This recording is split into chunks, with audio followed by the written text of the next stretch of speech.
John Arnold was born in Cornwall in 1736. At the age of 19, after completing an apprenticeship as a watchmaker with his father, he left for the Netherlands, where he learned German.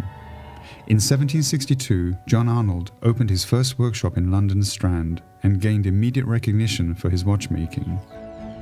2 years later, John Arnold is celebrated for the manufacture of the smallest repeating watch ever known. It was made for His Majesty George III and was perfect in every part. The king was so pleased with this rare specimen of mechanical skill that he presented Arnold with 500 guineas, a significant sum at that time. After this favourable reception, John Arnold's career took off. He was renowned for his complicated watches, including minute repeaters and calendar watches, and a clientele of rich European aristocrats thronged to his workshop in London. In the early 1770s, John Arnold addressed the problem of determining longitude at seas. He presented to the Board of Longitude a marine chronometer that could be produced for just 60 guineas and was granted £200 by the board, the first of several sums for his support. John Arnold's marine chronometers accompanied famous explorers on their expeditions, such as James Cook in his ambitious journey of discovery to the Pacific between 1772 and 1775. At the same period, Abraham Louis Breguet and John Arnold met. The art of watchmaking became all the richer for this friendship between the two men, each in their own way associated later with the invention of the tourbillon regulator.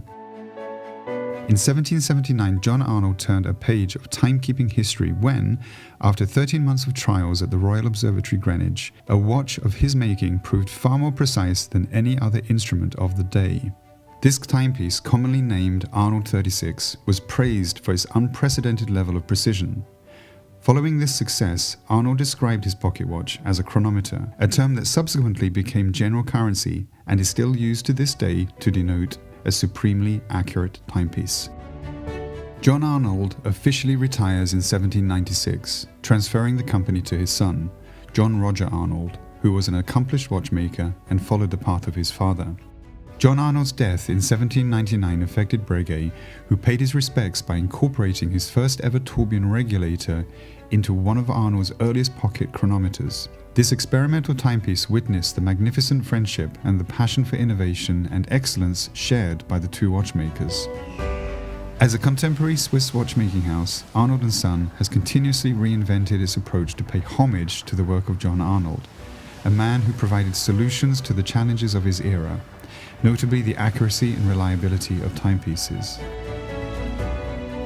Today, Arnold & Son bases its identity on its ability to manufacture fine Swiss watchmaking complications that are linked to John Arnold's exceptional inventions and demonstrates its ability to perpetuate this British heritage created more than 250 years ago.